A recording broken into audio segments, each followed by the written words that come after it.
Bismillahirrahmanirrahim. Assalamualaikum warahmatullahi wabarakatuh. Innal hamdalillah nahmaduhu wa nasta'inuhu wa nastaghfiruh wa na'udzu billahi min sururi anfusina wa min sayyiati a'malina. May yahdihillahu fala mudhillalah wa may yudlil fala hadiyalah. Asyhadu an la ilaha illallah wahdahu la syarikalah wa asyhadu anna Muhammadan abduhu wa rasuluh. Allahumma sholli ala Muhammadin wa ala ali Muhammad. Qala Allah Ta'ala fil Qur'anil Karim, a'udzu billahi minasyaitonir rajim. Ya ayyuhalladzina amanu dkhulu fis-silmi haffah wa la tattabi'u khutuwatis syaiton innahu lakum aduwwum mubin. Ma'asyiral hadirin, Bapak Ibu jamaah Masjid Al-Furqan rahimakumullah. Pertama-tama monggo kula panjenengan sedaya kita bersama-sama bersyukur kehadirat Allah Subhanahu wa taala atas rahmat, karunia, hidayah dan banyak sekali nikmat yang diberikan oleh Allah pada malam hari ini.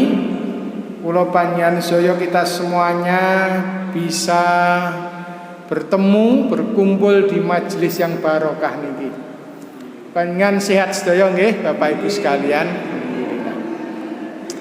Tiang niku kalau hadir di majelis taklim, hadir di majelis ilmu, itu mendapatkan 5 keutamaan.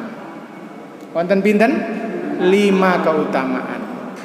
Yang pertama, orang yang hadir di majelis ilmu itu dimudahkan jalannya menuju surga. Dados kula panjenengan saya nak pengin dimudahkan jalan kita menuju surga, maka sering-sering hadir dalam majelis ilmu. Rasulullah sallallahu alaihi wasallam, Kanjeng Nabi dawuh, Rasulullah bersabda, man salaka tariqon yaltamisu fihi ilman sahalallahu lahu bihi tariqon ilal jannah. Man salaka sing sapa wonge berjalan pada suatu jalan untuk menuntut ilmu, sahalallahu lahu, maka Allah akan memudahkan baginya jalan menuju surga. Dados kula panjenengan saya kalau pengen kita itu dimudahkan jalan kita ke surga, maka sering-seringlah berjalan untuk menuntut ilmu. Niku yang pertama, dimudahkan jalannya menuju surga. Yang kedua, ma'asyiral hadirin rahimakumullah, dalam sebuah hadis Rasulullah menyatakan, wa majtama'a qaumun fi baitin min buyutillah, tidaklah suatu kaum berkumpul pada suatu rumah, di rumah Allah, kemudian yang dilakukan yatluna kitaballah, yang dilakukan itu membaca, mempelajari kitab-kitab Allah, wa yadarasunahu bainahum, dan belajar di antara mereka. Apa kata Allah? Illa nazalat alaihimus sakinah, maka akan diturunkan bagi mereka sakinah, ketenangan. Yang niku hadir di majelis ilmu niku diberi ketenangan oleh Allah Subhanahu wa taala. Atine tenang, tentrem, gak riso, gak gelisah, masih kreditane akeh. Tenang. Kemudian apa? Wa ghasyiyatuhumur rahmah, oleh Allah diturunkan, diberi rahmat, kasih sayang, disayangi oleh Allah Subhanahu wa taala. Wa hafathumul malaikatah, dikelilingi malaikat. Lho, kalau panjenengan saya yakin dan tahu sesungguhnya majelis kalau panjenengan saya niki dikelilingi oleh malaikat-malaikat Allah Subhanahu wa taala. Kemudian wa zakarahumullahu fiman indahu, disebut-sebut Allah namanya di depan makhluknya Allah Subhanahu wa taala. Jadi Allah itu menyebut kailo jamaah Masjid Al-Furqan ngaji, disebut-sebut oleh Allah di depan makhluk-makhluk Allah yang lain. Luar biasa keutamaan ngaji. Dados kalau panjenengan hadir ke majelis taklim niku bukan mergo tinimbang nganggur gak ana gayan ning omah tak ning masjid ngaji. Bukan, itu dimudahkan jalannya menuju surga, diberi sakinah oleh Allah, diberi rahmat oleh Allah, dikelilingi malaikat, disebut-sebut namanya oleh Allah Subhanahu wa taala. Hadis ini diakhiri oleh Nabi, wa man bata'a bihi amaluhu lam yusrik bihi nasabu. Barang siapa yang terlambat amalnya, artinya tidak segera mengambil kesempatan ini, bermalas-malasan, alah sok ngaji nak wis tuwek, nak wis pensiun. Nelalah gak tuwek, gak sampai tuwek, gak sampai pensiun mati ya. Maka yusrik bi nasab, maka bagusnya nasab tidak bisa mengejar ketertinggalan ini.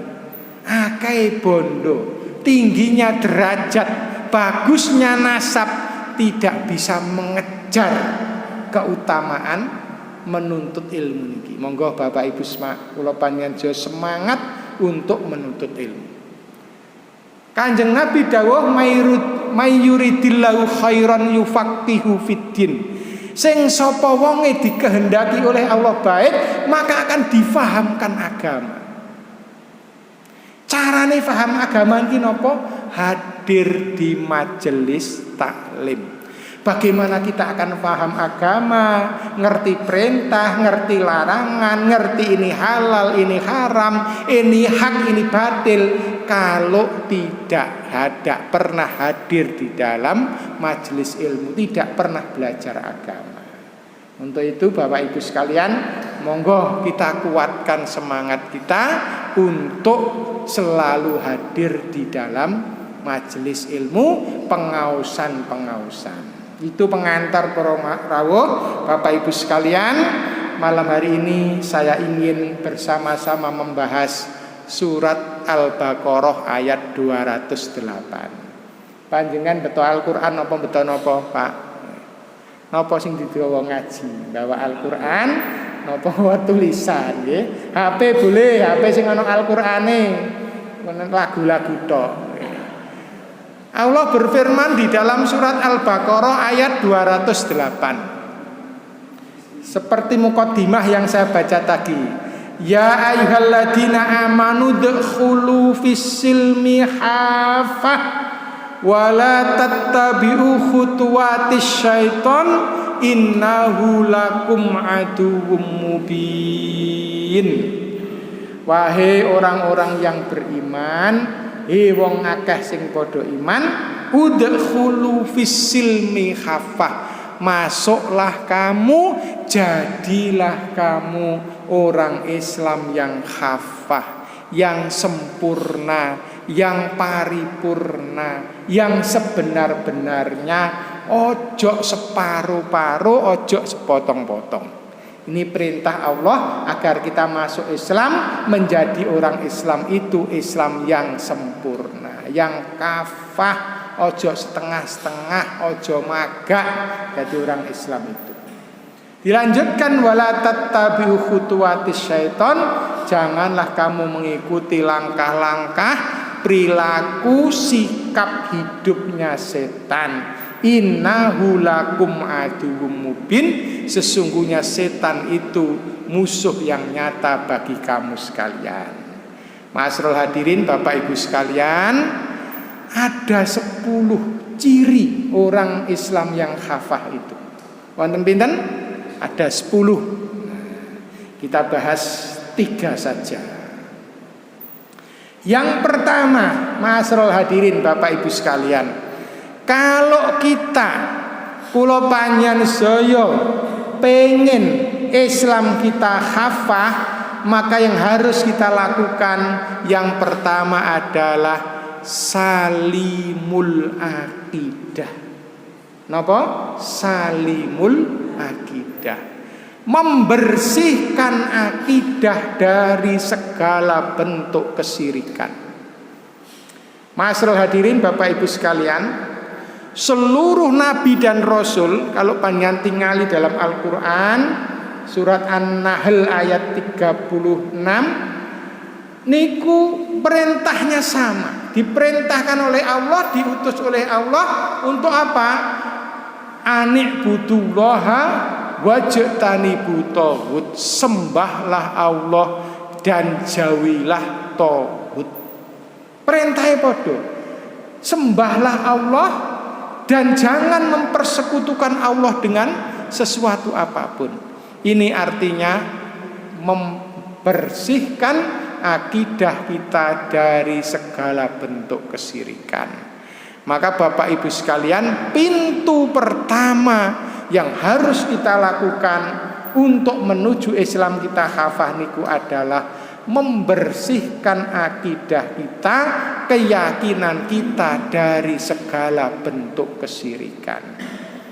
Kula panjenengan saya harus meyakini seyakin-yakinnya bahwa Allah itu satu-satunya zat yang menciptakan alam semesta niki.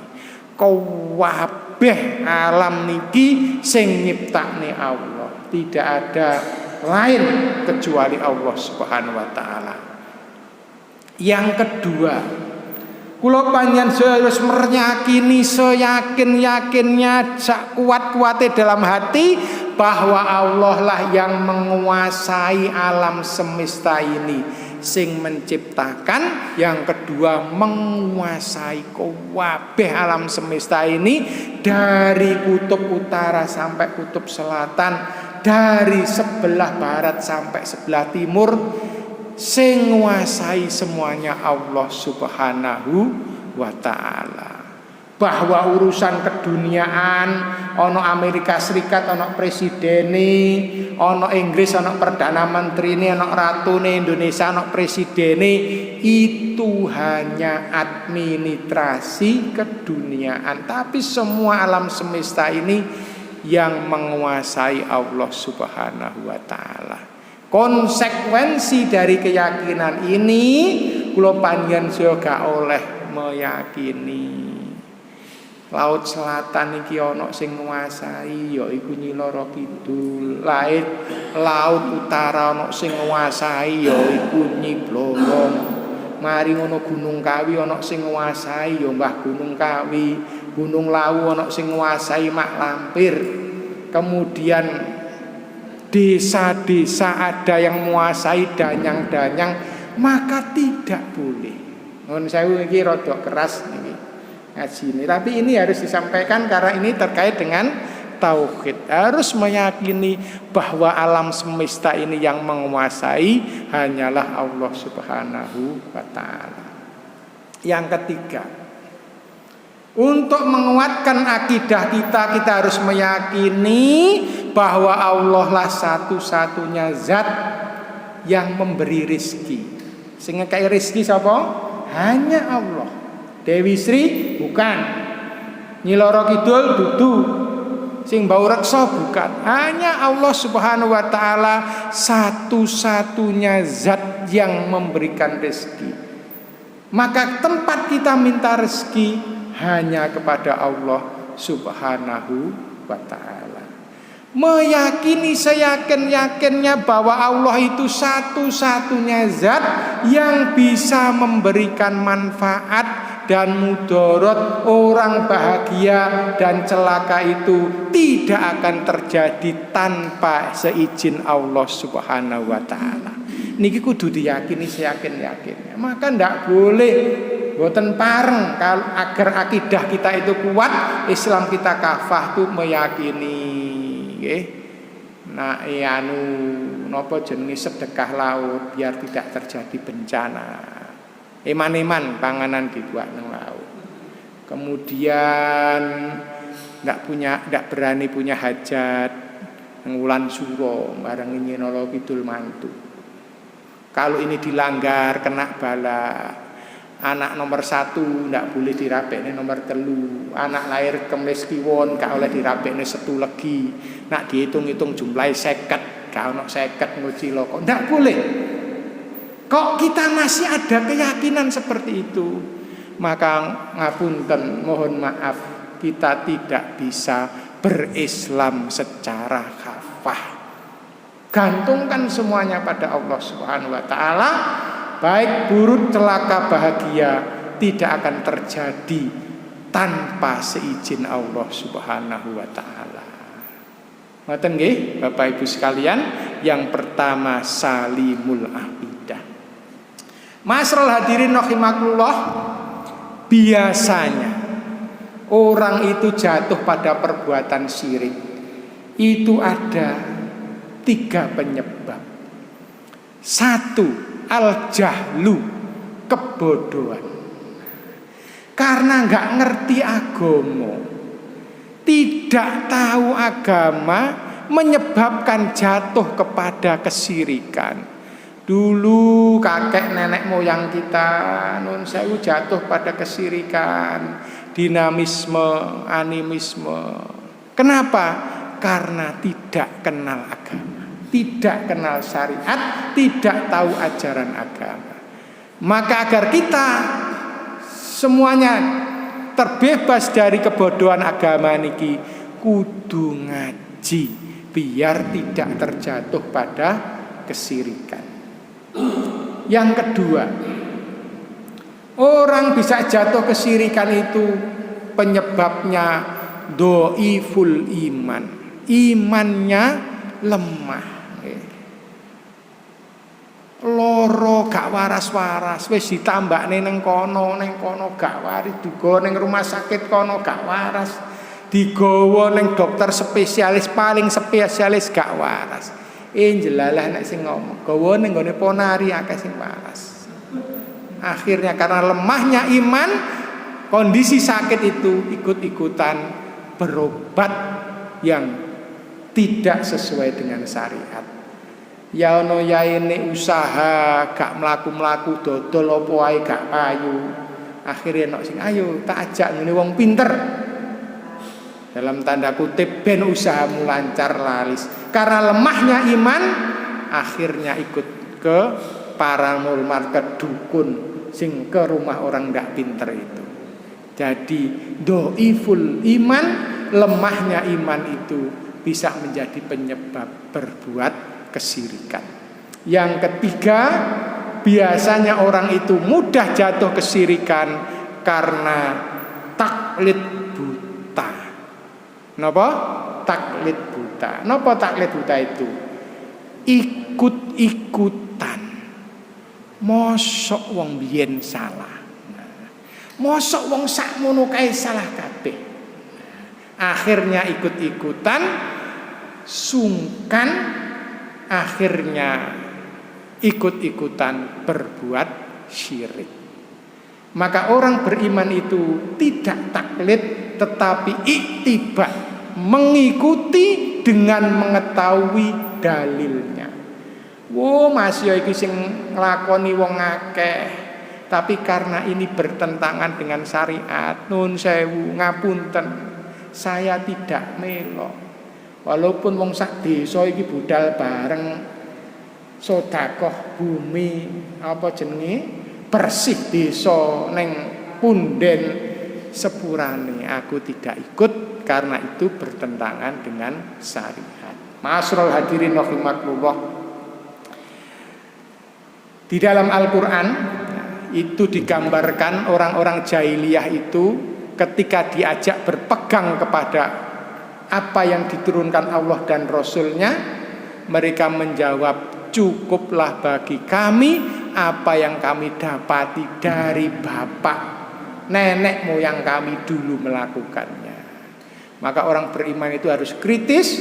Ketika ini benar, ketika ini tidak bertentangan dengan syariat, saya ikut. Tapi ketika ini bertentangan dengan syariat, mohon maaf, saya tidak bisa ikut. Adat, budaya, kebiasaan itu boleh, tapi ketika bertentangan dengan syariat, syariat harus diletakkan di atas. Kalau kula panjenengan saya mencintai adat budaya kemudian bertentangan dengan syariat kok tetap kita kerjakan, berarti kecintaan pada adat budaya ini menjadi al-mahabbah al-adna, kecintaan yang rendah. Karena bertentangan dengan syariat tetap kita kerjakan. Ma'asyiral hadirin Bapak Ibu sekalian, ketika orang itu jatuh pada perbuatan syirik, yang pertama dosa-dosanya tidak akan diampuni oleh Allah. Panjenengan pirsani Al-Qur'an surat An-Nisa ayat 48, nggih.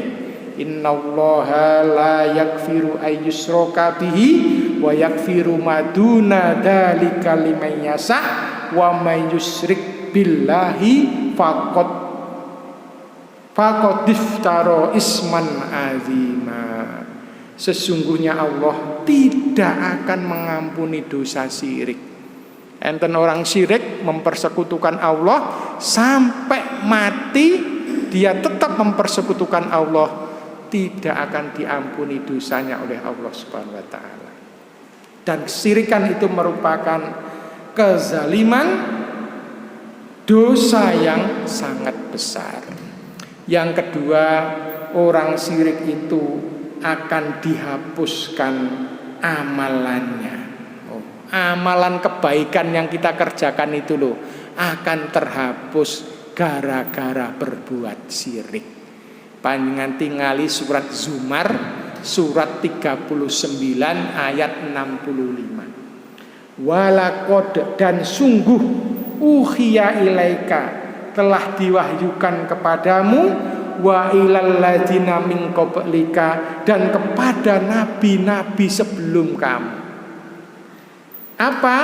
Lain asrokta, jika kamu mempersekutukanku, kata Allah, la yahbatonna amaluka, maka akan hapus amalamu, wala takunanna minal khosirin, dan kamu termasuk orang-orang yang rugi. Amal kebaikan, amal soleh yang selalu kita kerjakan akan hapus oleh Allah, disebabkan karena kita mempersekutukan Allah Subhanahu wa ta'ala. Ma'asyiral hadirin rahimakumullah, maka monggo jalan pertama untuk menuju Islam yang khafah adalah salimul akidah. Akidah kita, akidah kula panjenengan saya harus dibersihkan, harus diselamatkan dari segala bentuk kesyirikan. Hanya menyembah Allah, minta pertolongan kepada Allah sesuai dengan yang selalu kita baca, iyyaka na'budu wa iyyaka nasta'in. Ya Allah, hanya kepadamu kami menyembah dan hanya kepadamu kami mohon pertolongan. Yang kedua, agar kita menjadi Islam yang khafah, maka yang harus kita lakukan adalah solihul ibadah. Napa Pak Ibu? Solihul ibadah. Ibadah yang benar, ibadah yang tepat. Ibadah kula benar, ibadah kula panjenengan saya tepat kalau memenuhi 3 persyaratan. Ma'asyiral hadirin, memang benar nggih, ibadah kita diterima atau ndak itu urusannya Allah, niku bener. Tetapi Allah telah menentukan syarat, kriteria, ketentuan agar ibadah itu diterima oleh Allah.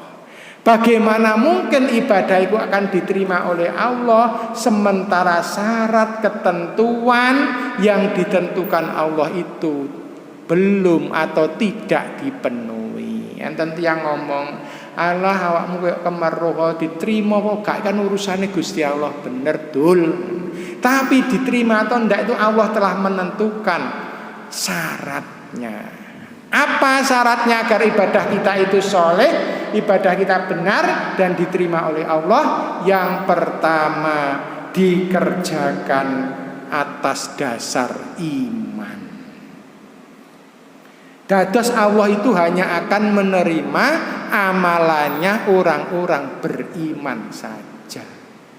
Sebanyak apapun amal kebaikan yang dikerjakan orang tidak beriman, maka tidak akan diterima dan tidak akan dinilai oleh Allah Subhanahu wa ta'ala. Enten tiyang kafir tidak beriman, wapi mendino sedekah 1 miliar, maka oleh Allah akan dibalas di dunia.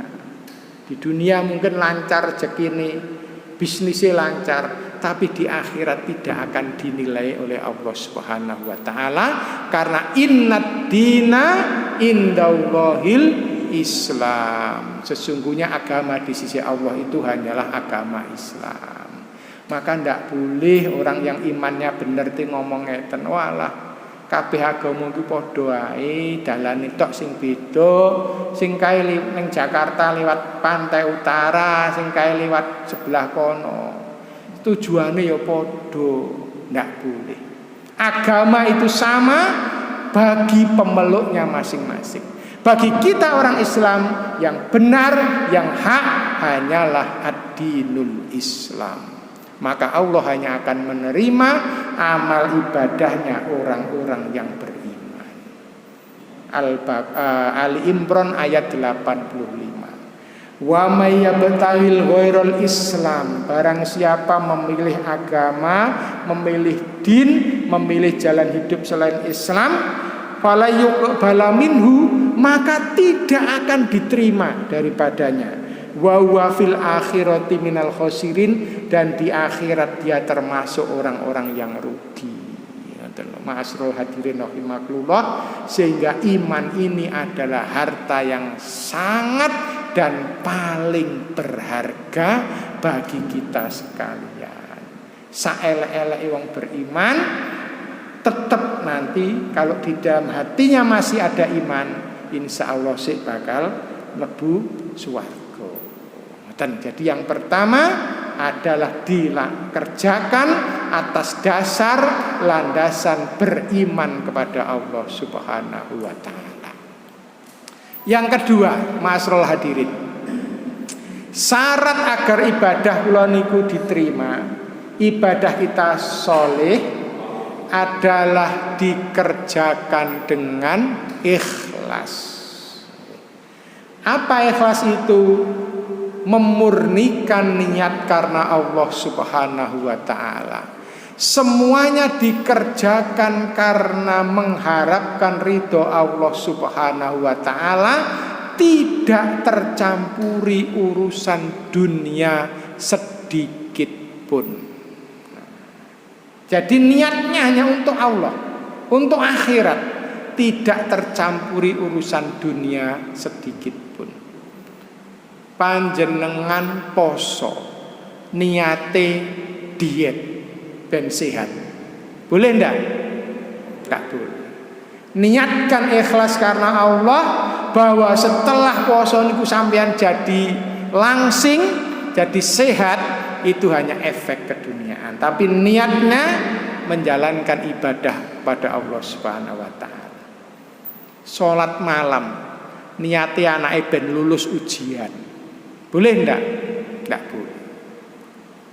Niatkan sholat malam itu karena Allah Subhanahu wa ta'ala. Mari sholat malam panjenengan berdoa, ya Allah, anakku sing jenenge Markonah iku sesuk arep ujian, mudahkan ya Allah, berikan kemudahan ya Allah. Ngoten. Jadi niatnya itu ikhlas karena Allah Subhanahu wa ta'ala. Apalagi niat-niat lain biar dilemurang, umroh ben diceluk Mbah Haji, Abah Umi, tentu itu sangat tidak boleh. Ma'asyiral hadirin rahimakumullah, Allah berfirman, wa ma umiru illa liya'budullaha mukhlisina lahuddin. Padahal mereka tidak disuruh, tidak diperintahkan kecuali menyembah Allah dengan memurnikan niat karena agama. Harus niatnya ikhlas. Ketika timbul ndak ikhlas, segera istighfar, karena Allah hanya akan menerima amalan orang-orang yang ikhlas. Ada 2 orang hijrah, podo melakukan tindakan yang sama. Sing sitok melakukan hijrah ini karena Allah, sing sitok hijrah ini mergo calon bojone yo hijrah. Maka Allah memberikan balasan berdasarkan niatnya masing-masing. Maka mengikhlaskan niat karena Allah Subhanahu wa ta'ala. Niki ikhlas niku kadangkala mudah diucapkan tapi sulit untuk dilaksanakan. Karena apa? Menungso niki duwe sifat seneng dipuji, seneng dilem, takut dicela. Napa menah ibu-ibu dinem. Panjenengan kok awet enom jeng si ayu, masyaallah sawan. Ya, seneng dipuji, takut dicela. Maka ma'asrul hadirin rahimakumullah, bagaimana agar kita itu bisa ikhlas? Sering berdoa, minta kepada Allah Subhanahu wa taala ditolong agar kita bisa ikhlas. Yang kedua, biar bisa ikhlas itu menyembunyikan amal kebaikan. Disembunyikan, tidak usah dipublikasikan. Tiang sholat tahajud niku bagus apa mboten? Sae, Pak. Tapi tidak usah diumumno neng WA. Alhamdulillah, monggo jeng Bapak Ibu bangun sholat tahajud. Niki tipis. Yang satu mungkin motivasi, yang 2 menunjukkan aku ki wis bangun, wis tangi sholat tahajud lah, wong-wong lo durung podo tangi. Sangat rentan tidak ikhlas. Setiap hari baca Al-Quran 1 juz bagus, baik, tapi tidak usah dipublikasikan. Alhamdulillah, one day one juz diberi kemudahan oleh Allah Subhanahu wa taala. Panjenengan sedaya nggih kula dongakne nggih, muga-muga iso lancar one day one juz. Tidak perlu di-share. Kenapa?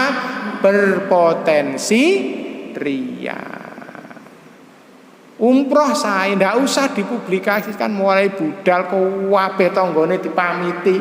Mari ngono disiarno, alhamdulillah sudah sampai bandara. Sekarang OTW menuju Madinah. Mari ke Madinah OTW nang Masjid Nabawi. Kabeh diceritakno, ora ibadah dadi reportase. Maka ma'asrul hadirin rahimakumullah, untuk agar kita itu bisa ikhlas, maka menyembunyikan amal ibadah yang kita kerjakan. Ma'asrul hadirin, digambarkan salah satu orang yang akan mendapatkan naungan Allah di hari kiamat, di mana hari itu tidak ada naungan selain naungan Allah, adalah rajulun tasaddaqo bisodakotin fahfa, ya, hatta la ta'lamu simaluhu ma tunfiqu yaminuhu. Orang yang bersedekah, yang disembunyikan, dirahasiakan, sehingga tangan kirinya tidak tahu apa yang dikerjakan tangan kanannya. Jadi disembunyikan, tidak ada orang yang tahu. Digambarkan tangan kirinya itu lo nggak roh apa yang dikerjakan tangan kanannya. Oke? Boleh ya mempublikasikan, menampakkan sedekah, amal kebaikan hanya dengan satu niat, agar dicontoh orang lain. Tetapi menyembunyikan itu lebih baik. Dengan persani Al-Baqarah 271. Intu batus sodakoti, jika kamu menampakkan sedekahmu, menampakkan kebaikanmu, fani imma hiya, maka itu bagus, baik bagimu. Wa in tahfuha, jika kamu sembunyikan ya, dan kamu berikan kepada orang-orang fakir, fahuwa khairul lakum, itu lebih baik bagi kamu. Menampakkan agar dicontoh boleh, tapi disembunyikan lebih baik. Wong atase nyumbang semen sak-sak pula balik kon nyebut kon muncul sampai kleru lu jenengku. Hati-hati. Nggih. Yang kedua, ikhlas itu dengan cara menyembunyikan amal kebaikan. Yang ketiga, memandang rendah amal yang kita kerjakan, belum tentu diterima oleh Allah Subhanahu wa taala. Lapo kok dipublikasikan kemudian dibangga-banggakan, jangan-jangan amalan saya ini tidak diterima oleh Allah. Timbul kekhawatiran seperti itu, khawatir tidak akan diterima oleh Allah sehingga akan melakukan sebaik-baiknya. Masrul hadirin rahimakumullah, orang yang ikhlas itu cirinya tidak bertambah amalnya karena dipuji, tidak berkurang amalannya karena dicela. Ono sing muji, gak ono sing muji, dicela ataupun gak dicela, didelok wong atau gak didelok wong, amalannya tetap yang dikerjakan itu terbaik, karena yang diharapkan adalah sanjungan dari Allah Subhanahu wa ta'ala. Itu ciri yang kedua, syarat yang kedua agar ibadah kita diterima, yaitu dikerjakan dengan ikhlas. Monggo berupaya ikhlas. Biar ikhlas gimana? Istiqomah. Bendino ganteng masjid, timbul riak segera istighfar, timbul perasaan gak enak ya, tak ingat-ingat kok wong gak ana sing masjid kok ning aku tok ae. Astagfirullahaladzim, istighfar. Terus menerus istiqomah, lambat laun akan timbul keikhlasan. Jadi kalau bendino ke masjid terus istiqomah, itu menjadi cara agar kula panjenengan saya itu menjadi ikhlas. Jadi ikhlas karena itu menjadi syarat diterimanya amal. Yang ketiga, ma'asyiral hadirin, Bapak Ibu sekalian, syarat agar amal kita diterima itu adalah ittiba Rasulullah sallallahu alaihi wasallam. Ittiba niku napa? Mencontoh dan menteladani Nabi. Allah berfirman dalam surat Al-Isra ayat 36, wala takfu ma laisa laka bi ilm innasyam'a wal basara wal fuada kullu ulaika kana anhu mas'ula. Janganlah kamu mengikuti apa-apa yang kamu tidak mempunyai pengetahuan tentangnya. Sesungguhnya pendengaran, penglihatan dan hati semuanya akan dimintai pertanggungan jawab oleh Allah Subhanahu wa taala. Amal itu dikerjakan karena iman. Yang kedua, niatnya ikhlas. Yang ketiga, harus iktiba mencontoh Nabi sallallahu alaihi wasallam. Kula niki lho ikhlas Pak, mergo niki subuh niki kula gak patek repot, wis subuh kula tak salat 4 rakaat. Diterima napa mboten? Ndak, karena tuntunannya 2 rakaat. Wong kula niki awan niku repot, ya dodol, ya ning kantor, wis salat zuhur ku 2 rakaat mawon. Kula niki wakas mari subuh kula tak salat qobliyah ba'diyal subuh. Kok gak boleh? Karena tidak ada tuntunannya. Maka Allah akan menerima ibadah itu.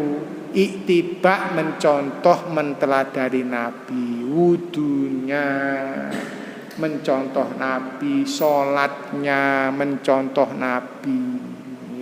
Panjenengan cinta NKRI harus, tapi ketika haji atau umroh pada saat sa'i ya aja maca Pancasila, karena sudah ada tuntunannya. Bacaannya apa ketika dari sofa ke Marwah? Ini kumpul enten tuntunane. Lah kok diganti maca Pancasila alasane cinta NKRI? Tidak boleh, ya, tidak boleh. Jadi sejak dulu sampai nanti akhir zaman, bacaane sa'i, marwah, sofa itu ya sama seperti itu, tidak boleh diganti-ganti. Bacaan sholat ya seperti itu.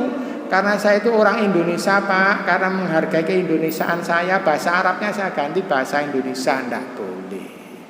Maka ibadah kita diterima itu kalau ittiba, menteladani dan mencontoh Nabi Shallallahu Alaihi Wasallam.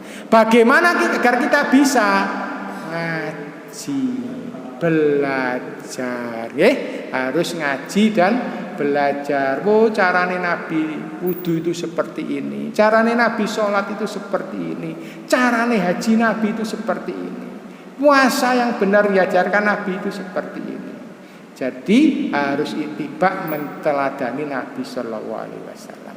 Wonten kaidah fikih, kaidah fikih niku ketentuan fikih. Sakjanjane semua ibadah itu haram kecuali ada dalilnya. Kenapa sampean sholat? Enten dalil. Sampean poso, mergo ada perintahnya. Jadi semua ibadah itu haram kecuali yang ada dalilnya. Semua makanan itu halal kecuali yang diharamkan. Nah, itu kaidah fikih. Itu kaidahnya seperti itu. Jadi ibadah itu semuanya haram kecuali ada perintahnya. Maka dalam beribadah agar diterima Allah Subhanahu wa taala harus ittiba, mencontoh, menteladani Nabi sallallahu alaihi wasallam. Ibu-ibu, bapak-bapak, wonten pinten tadi syarat agar ibadah kita diterima? Ada 3 nggih, dikerjakan karena iman, yang kedua ikhlas, yang ketiga harus ittiba, mencontoh, menteladani Nabi sallallahu alaihi wasallam. Dalam hal ibadah makdo, dalam hal ibadah ghairu makdo, ibadah-ibadah umum, berpakaian, sampean boleh mangge jas, gawe baju takwa saka Cina niku, sing penting menutup aurat. Karena ndak ada ketentuan khusus kudu gawe pangbikin, ndak, yang penting menutup aurat, pantes.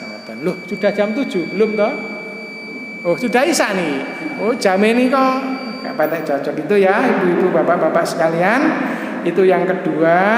Saya tambahkan satu mawon yang ketiga, agar Islam kita kafah itu harus matinul kulub, kesempurnaan akhlak. Jadi akidahnya benar, akidahnya selamat. Yang kedua ibadahnya benar, akhlaknya baik. Karena Nabi itu bersabda, innama buistu liutammima makarimal akhlak. Sesungguhnya aku ini diperintahkan, disuruh untuk menyempurnakan akhlak manusia. Di antara akhlak yang dikajarkan Nabi, Kanjeng Nabi dawuh, mangkana yu'minu billahi wal yaumil akhir falyakul khairan aw liyasmut. Niki akhlak berbicara.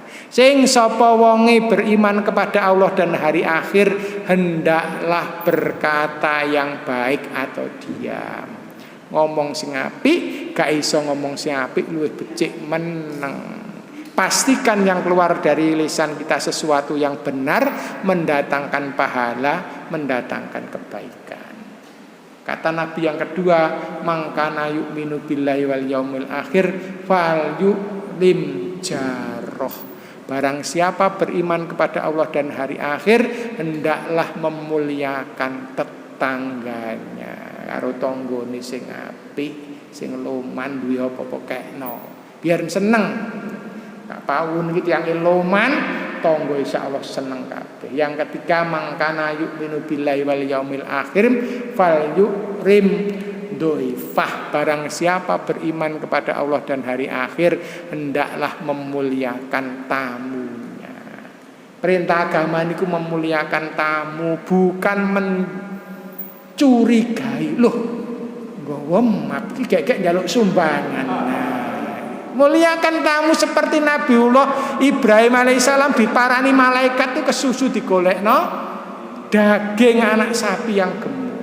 Itu akhlak dalam Islam. Islam mengajarkan iman itu punya 60 sampai 70 cabang. Yang paling tertinggi kalimat la ilaha illallah, yang paling terendah adalah menyingkirkan duri di jalan. Loh, ono duri, ono watu neng embong. Ini nanti saudara saya sesama muslim bisa kena, maka disingkirkan. Nah, khairun nas anfa'uhum linnas, sebaik-baik manusia itu adalah yang paling banyak memberikan manfaat kepada orang lain. Kalau bisa membantu dengan lesan-lesan, punya harta, dengan ilmu, kok gak iso bantu apa-apa, dengan tersenyum kepada tetangga. Kalau tidak bisa membantu, jangan menimbulkan mudarat bagi orang lain. Bapak Ibu jamaah rahimakumullah, niki wau kontrake sampai isya nggih, pun dangu-dangu ada 10, tapi yang saya sampaikan 3 saja. Niki monggo berupaya kita lakukan agar Islam kita khafah, akidah kita kudu salim, selamat, terbebas dari segala kesyirikan, mantapkan akidah kita. Yang kedua, ibadah kita harus benar, dikerjakan karena iman, ikhlas, dan ittiba Nabi. Yang ketiga, hiasilah hidup kita ini dengan akhlakul karimah, akhlak yang baik, akhlak yang mulia, sehingga betul-betul Islam yang kita tampilkan adalah Islam yang rahmatan lil alamin. Kita itu menjadi Islam yang berkemajuan, kuat imannya, bagus ibadahnya, baik akhlaknya. Semoga Allah senantiasa memudahkan kula panjenengan sedaya untuk selalu beramal soleh. Nasrum minallah wa fatkun qarib wa basyiril mukminin. Wassalamualaikum warahmatullahi wabarakatuh.